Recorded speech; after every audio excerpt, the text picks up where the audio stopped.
Hey, well, we're getting into impromptus, right? And you have 4 minutes to kill. How are you going to do that? How are you going to come up with things right off the top of your head? Well, I hope to give you a couple of solutions for that today in this video. The reason why I made a video for this is because I think it's just too good to pass up for me not to give to you personally, whether it's me from the past or whatever it may be. So I want to talk to you first about the Grecian storytellers, aka the Greeks. Did you know that the Iliad and the Odyssey weren't actually written by Homer, created by Homer? They were transcribed by Homer. Each of the tales have been told for up to 800 years or so prior to Homer writing them down. And here's a question for you. How do you take a poem that is that long or a poem that is this long? How do you remember that? How do you get through that? Not that every version, obviously, that was told by the fireside was the same exact version. I'm sure it went through many variations, but the meat of it, the guts of it, remained the same throughout. So I want to share with you how Greeks went about remembering these large tales and were able to kind of process from the beginning to the end of these tales. So what a lot of Greek storytellers did is they pictured a house. Take like a blueprint of a house, right? So you got the front steps, going into the house, you have the house proper. And as a storyteller, you know that you got to start somewhere at the front door and ultimately make your way through the house and get to the back steps. However that is done, whichever way, tell you what, I'm going to put the steps on the back side. Other side. So I'm not an architect, so yeah. So what the Greeks did is they pictured each of their travels, each of their stories as a walk through a house. And they knew the different rooms of the house. They knew which rooms you had to pass through to get to other rooms. And so what they did when they thought of this house, this story house, is each room into itself was a major portion of the story. Maybe a chapter, maybe a segment of the story. And they knew that, for instance, if we're going to take like the Odyssey, they knew for that they're going to have a room where it was the Cyclopes room. And then there's going to be a room where he got stuck at lacking the word. Oh, Calypso. Yeah, got stuck with Calypso. And then we'll have the whirlpool room where he fought the whirlpool, and the sirens are in that room too. And so the idea is each room was a segment of the story, and they knew as they went in that in each room, they would have to explain that portion of the story. And another way that they thought about this is in each room, they pictured, I don't know, a lamp, a chair, a vase of flowers, and each one of those details in each one of those rooms were details within each chapter. And so what they did essentially when they'd tell a story is they would enter the house, walk around, look at each room, explain each room, aka each chapter and all the details in each chapter before they'd move into the next room. And then they'd describe all the details within that room. And they'd move into the next room or the next chapter and describe all those details. And they knew they had to go through step 1, step 2, step 3, step 4, step 5, step 6 or so in order to get through this house and to these back steps. I guess this last room would be when Odysseus returns to the castle. If you have ever read that book, that's very, very violent room, if you will. So what I'm giving you this for is like, look, when you start a impromptu, you know you're going to have some form of intro. You know you're going to have to walk up those steps into the bulk of the story. And ultimately, you probably should choose upon, I need to ultimately get to this for a back step. I need to build the story from here to here. Okay, what are the practical steps to get from this point to this point? I'm going to touch on this. Where do I go? I still got to get here. So I'm going to move into this subtopic.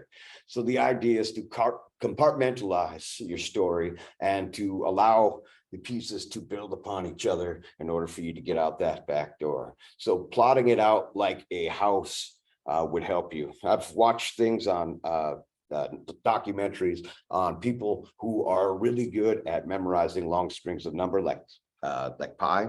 And what they do is they actually, in their brain, they walk down the street, and each little piece on the street that they know, the fire hydrant, the tree, the barking dog, all represent a chain in the sequence. And by visualizing it, they can memorize it. And obviously you're not memorizing your impromptu, but like I said, it seems like a good way that you can vent your way from the front steps to the back steps and kind of jump your way from piece to piece to piece and get yourself out of the house. So that is the first storytelling method that I wanted to explain to you. The other, let's take a voyage, by a guy named J.R.R. Tolkien. I don't know if you have experienced The Hobbit or the Lord of the Rings trilogy or any of his other books that are out there, but or the movies, I guess, for that matter. But J.R. Tolkien was a pretty interesting guy. Do you know that he was an expert in dead languages? He worked at, I think it was Oxford. And he his job was that they would go out to archaeological digs and dig up an old site, and anything that had written documentation on it would be handed to him, and he would have to translate and try to figure out what was going on. So I want to kind of tell you the tale about The Hobbit and how The Hobbit was started. Well, first off, The Hobbit was written for his kids because they wanted, you know, like a nighttime story. But where he got it from, he was at an archaeological dig, and they found a piece of writing on a tablet, on a piece of clay. And on that piece of clay, it had two words: wizard and dwarf. And so in his mind, he started thinking, okay, why would a wizard and a dwarf be in the same spot? Why would they be written down on the same tablet? And from there, he thought, probably treasure. Maybe they're seeking out treasure together. And from there, he's like, okay, from whom would they be seeking treasure out? And his next thought was like, a dragon. Okay, so they're going to get gold from a dragon. They're going to get treasure from a dragon. Okay, where would they meet? Well, can't meet on the wizard's home turf because then the wizard would have an advantage. Can't meet on the dwarf's home turf because then the dwarf would have an advantage. How about a extra third party? Kind of a non-biased third party. Hobbit. And if you know anything about The Hobbit, I just described chapter 1 of The Hobbit. So what J.R. Tolkien's method of story development was this. I'm going to draw something here.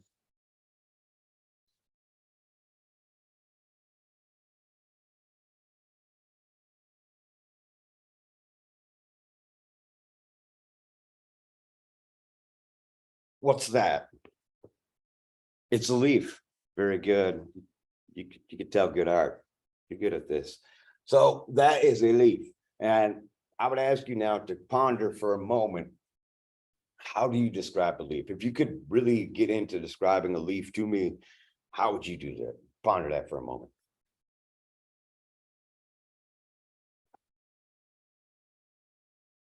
You might have described the colors of it, the ribbing that goes up the leaf. You may have even described the stem. How do you accurately describe a leaf unless you describe the part that comes out of it, the stem? Now, how do you accurately describe a stem or leaf if you don't describe the branch it's attached to?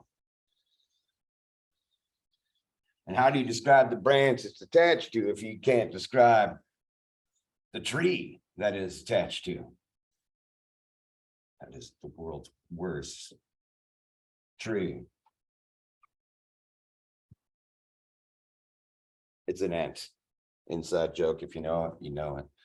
And how do you describe the tree unless you describe the roots that it puts forth into the ground? And how do you describe the roots in the tree unless you describe the forest that it is a part of? And how do you describe the forest it's a part of unless you describe the topography around? And how do you describe?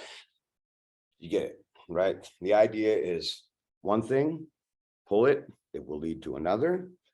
Pull it, it will lead to another. One thing leads you into describing another thing and describing another thing. So you start with the leaf and you just start branching out, so to speak. Just like J.R.R. Tolkien was like, why would a wizard and dwarves be in the same spot? Pull that thread and keep seeing where it goes to you. And maybe you do a combination of J.R.R. Tolkien and the Grecian model, where you start with the leaf and you start pulling on it, and you just know that you have to get to this in order to get to the back steps of the house.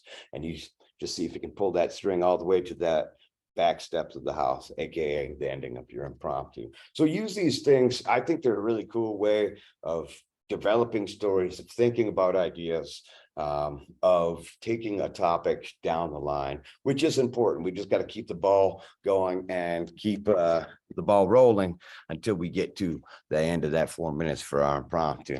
And before I leave you today, I got to show you something that's been weirding me out. I've been catching it out of the corner of my eye. We'll see you when I come back Tuesday. Later.